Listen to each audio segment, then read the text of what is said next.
Okay, so apparently the highly anticipated meeting between Nick Sirianni and Jeffrey Lurie didn't happen yesterday, leaving many to believe that Sirianni's job is now safe. Although there's a brand new report this morning that might give hope to those of us who want a new head coach in Philadelphia. Some Eagles vets, though, yesterday, they threw their support big time behind Nick Sirianni during a locker room cleanout session, but where their word actually means something. I got the latest on the Eagle coaching fiasco. I'm Thomas Mott. This is the Thomas Mott Show.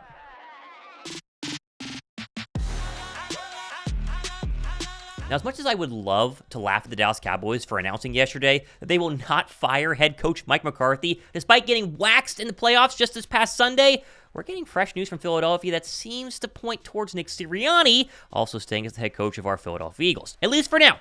Although, there are brand new updates this morning that we have to go ahead and jump into. First of which is the tweet that started it all. How about Diana Russini sending all Eagle fans into a panic when she said yesterday, quote, both Eagles GM Howie Roseman and head coach Nick Sirianni have been reaching out to available NFL coaches and coordinators, as well as coaching agents across the league to evaluate potential coordinator candidates to join the coaching staff as they plan for the 2024 season. Now, that, of course, sounds like Nick Sirianni is staying. However, Rossini would clarify her tweet shortly after, saying that though many might suggest that Sirianni is safe, I'm told he has not met with owner Jeffrey Lurie, something that was not possible today because of a logistical issue. Until that meeting happens, all bets are off, end quote. Okay, so we were told again yesterday that it was going to be a Sirianni-Jeffrey Lurie one-on-one meeting that was going to happen on Wednesday to discuss the future of the Philadelphia Eagles, but apparently it didn't happen. Why not? Well, according to the always reliable Marcus Hayes of the Philadelphia Inquirer, Eagles owner Jeffrey Lurie was spotted on the island of St. Martin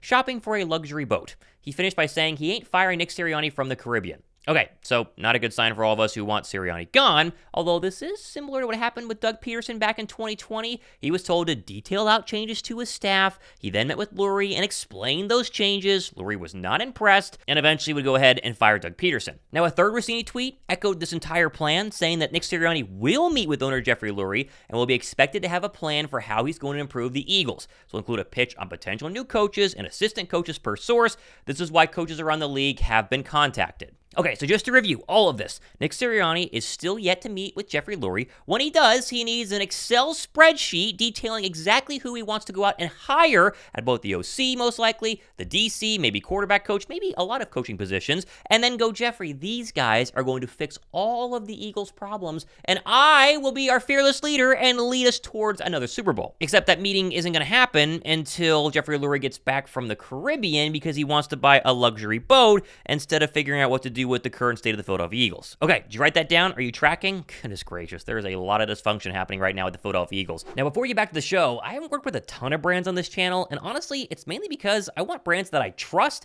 believe in, or I'm actually interested in. And so when Aura reached out to sponsor this video, I was actually very interested in the fact that they're an all-in-one digital safety platform, and when they explained their product, I had to give it a try. So Aura combines identity theft, an antivirus, a VPN, password management, data broker removal, AI spam call protection, and a whole bunch more into one really simple app that's kept my info safe and out of unwanted hands since I started using it, no matter how much time I spend on the internet browsing all the latest information regarding our Philadelphia Eagles, which honestly is a lot more than I care to admit. Now, I went ahead and created an account and tried it out and put my information in, and I was shocked to find there were 3 data brokers who had my information without me knowing. But now Aura quickly helped me get rid of them, which is really, really awesome, and now they actively protect me in the background and send alerts to my app in case there are any new issues that arise. Again, go down below in the description box right now, use my link, 14-day completely free trial, and just see what's out there on the web that you had no idea about and that you especially don't want out there for both you and your family right now.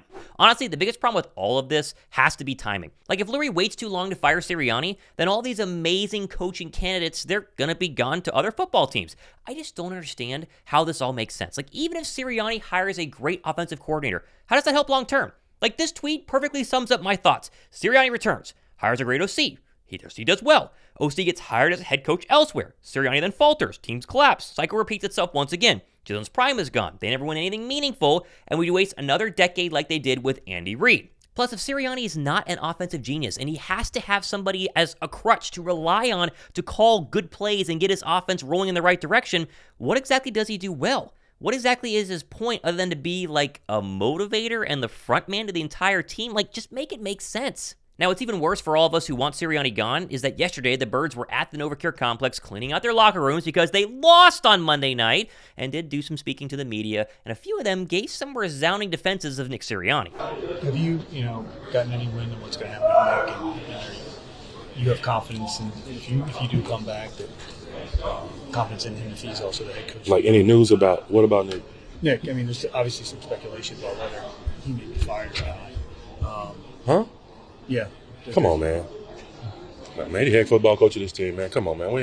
There ain't even discussion about that. Yeah, man. okay. You don't think it's going to happen? I don't got nothing to say about that, man. You're a clown, bro. Get out of my face, bro. By the way, it's funny here, the reporter who asked this question is Jeff McClain of the Philadelphia Inquirer, and it's not a bad question, but it's funny to see Fletcher Cox react to a reporter known for putting out negative articles about the team. Tells you all you need to know about some of these guys inside the locker room. Now, likewise, offensive captain Jason Kelce, he also defended Nick Sirianni in a pretty strong way. Would you like to see Nick come back? Yeah. Of course, yeah, I love Nick. I think Nick's a great coach, I really do. I think he's a great head coach.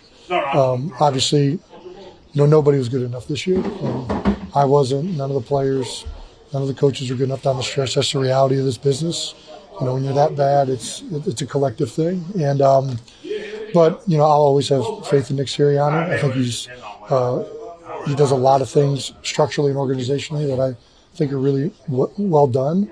Obviously, we got a lot of things to fix to improve the outcomes and the offense in general from my perspective for next year. But no, I think very, very highly of Nick Sirianni. Now listen, I respect the hell out of these two. I do, 100%. They're legends. I mean, statues, jerseys retired, all of the above. But the odds of both of them being back in Philadelphia next season are next to nothing. Like, it sounds really, really good coming from them, but this whole idea that just because Jason Kelce and Fletcher Cox want Sirianni back, two guys who are probably gone in the offseason, does not mean that I then have to fall in line and say, oh, you know what?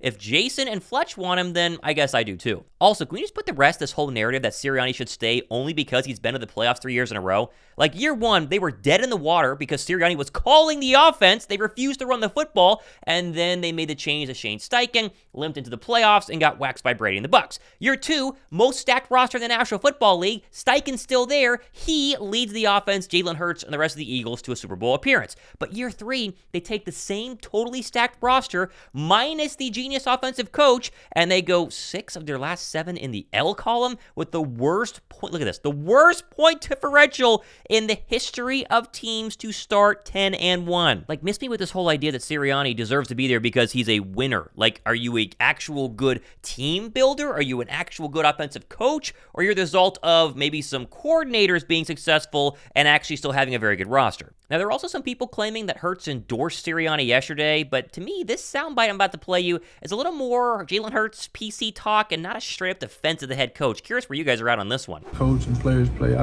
answered that question the other day, and I don't know if you asked me something the other day about, and I said, what did I say?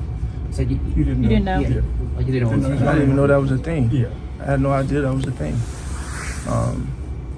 So I don't see why that wouldn't be the case. We plan on fixing everything that we've done and growing together. Coach Sirianni, Brian, everyone. Honestly, I think the most honest answer of the day probably came from DeAndre Swift when he was asked, hey, what do you think of the whole coaching situation going into 2024? I don't feel like that's the question for me. As a team, we didn't do what we wanted to do.